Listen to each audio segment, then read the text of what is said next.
Dan tidak ada sesuatu yang paling buruk aku lihat dibandingkan orang tua yang bodoh dalam agama. Mana dia dari masa mudanya? Kalau ada orang tua Masya Allah hadir di majelis luar biasa, itu sangat bagus, gitu kan?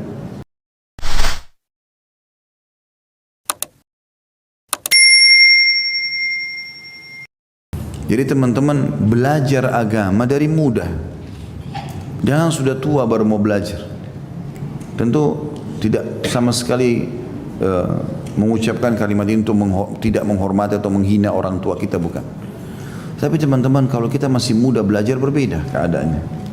Kita masih lebih fresh, akal, kekuatan, waktu, semangat berbeda. Ya. Maka gunakan waktu muda itu betul-betul untuk belajar agama, supaya kita sampai pada umur tua sudah faham semuanya. Gitu kan? Makanya Urwah bin Zubair rahimahullah, salah satu tabi'in yang masyhur dengan ilmunya yang luas, dia anaknya Zubair bin Awam. Zubair bin Awam radhiyallahu anhu sahabat Nabi yang dijamin masuk surga. Salah satu dari 10 orang yang dijamin masuk surga, Zubair bin Awam. Anaknya namanya Urwah. Urwah yang terkenal ulama tabi'in.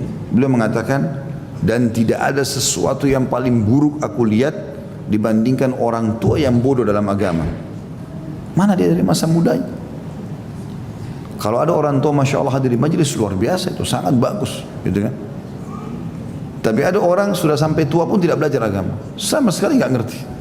Mungkin kita temukan sholatnya masih salah. Saya berapa kali masuk dalam masjid teman-teman sekalian, sayang sekali kadang-kadang hati ini ngerenyuh gitu loh. Kok bisa orang sudah sangat tua, rambutnya putih, sholatnya masih salah. Sholat yang akan dihisab pertama kali hari kiamat, safnya salah, takbirnya salah, bacaannya tidak jelas gitu loh. Padahal sudah tua. Lalu mana dia dari masa mudanya ini? Minimal rukun Islam gitu kan. Tapi ini subhanallah jauh. Makanya kalau belajar dari muda berbeda, ya. Kami menyaksikan sendiri subhanallah majelis-majelis di Masjid Nabawi, ya, di Masjid Haram Mekah, yang hadir di majelisnya ulama besar itu anak-anak kecil, dibawa sama orang tua mereka masih SD, udah hadir di majelisnya para ulama-ulama besar. Ini 10 tahun ke depan ilmunya bagaimana anak ini? Dulu di majelisnya ulama-ulama besar, dulu sama ayahnya. Dan tiap hari, tiap jadwal syekh itu didatangi sama dia. Nanti syekh mana orang tuanya bawa dia. Maka anak ini sibuk dengan ilmu dari kecil. Nah ini diharapkan nanti insya Allah bisa jadi kader-kader umat. Kalau orang tidak faham agama teman-teman, masa muda dia tidak gunakan, maka kapan dia akan gunakan? Sampai dalam pepatah bahasa Arab dikatakan, karena bagusnya masa muda itu, semangatnya, kekuatannya segala macam, maka mereka mengatakan laita syababu yaudu yauman. Coba seandainya masa muda itu bisa kembali satu hari saja, maksudnya untuk memperbaiki masa-masa yang ketinggalan dulu. Kita sayangkan sekarang penanaman anak muda di Indonesia ini, kalau masih muda nak, tidak apa-apa. Coba aja dulu, kan dulu ayah sama ibu juga begitu. Nggak apa-apa, coba rokok, coba mabuk-mabukan, pacaran. Nah, coba masa muda. Kalau mati, coba gimana? Oh iya, kalau mati gimana? Kan banyak yang tabrakan mati. Kena hukuman dia di neraka, bisa masuk di kuburan disiksa. Orang tuanya juga panen dosa. Nggak ada istilah begitu. Jadi akhirnya kesannya tawuran itu sudah biasa. Ya coret-coret baju kalau lulus sudah biasa. Itu kenang untuk apa? Kenapa bajunya nggak disedekahin? Kasih orang miskin banyak pahala. Coret-coret apa manfaatnya? Nggak perlu, gitu kan? Kadang-kadang hanya untuk urusan yang kosong. Saya lihat kosong sekali.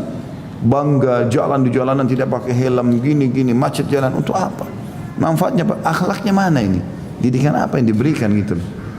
Sama sekali nggak benar, dan jangan dijadikan sebagai sebuah kebanggaan itu. Kadang-kadang anaknya bisa menunjukkan sebuah action tertentu, dan itu tidak baik. Misalnya maaf, jadi banci, atau buat lelucon, bohong, ya. Ketawa tapi bohong, itu kan Nabi larang, nggak boleh kan? Kata Nabi SAW, aku akan jadi penjamin di surga, di tempat terbawah atau sekeliling surga, itu ada istana, aku pun ada di sana nanti bersama mereka, bagi orang yang meninggalkan perdebatan walaupun dia benar. Ribut-ribut ini nggak ada dalam Islam. Dan biarpun dia benar, sudah jelaskan, orang tidak mau tahu, ya sudah terserah, tinggalkan saja. Dan aku penjamin di tengah-tengah istana surga, ada camp di sana, ada istana dia akan dapatkan bagi orang yang meninggalkan dusta walaupun bercanda. Tapi ada orang tua bangga anaknya, oh ini bisa ngarang-ngarang cerita nih, lucu, ayo ini dengarin semua nih, ketawa. Loh kok aneh ini? Anaknya dusta didukung, ini bagaimana modelnya ini? La haula wala quwata illa billah. Jadi harusnya teman-teman malah masa muda itu diisi dengan hal yang baik. Ada yang lebih parah kadang-kadang, saya sangat tidak setuju dengan itu. Kalau ada yang hadir di majelis, laki-lakinya tampan, perempuannya cantik, dianggap aneh. Ih, kenapa di sini ya? Mestinya jadi artis. Loh, saya mau tanya, memangnya di majelis harus orang jelek? Hah? Aneh bener ini. Kenapa anakmu enggak jadi artis? La haula wala quwata illa. Kenapa enggak hafal Quran? Jadi imam masjid, ulama enggak boleh gagah, enggak boleh cantik. Aneh bener ini. Justru yang Allah kasih ketampanan cantik itu digunakan dalam ketaatan. Hati anak untuk itu kan gitu. Ini enggak dialihkan kepada kemaksiatan. Kesannya ini buat maksiat deh. Yang soleh-soleh ini semua orang jelek-jelek aja. La haula wala quwata illa billah.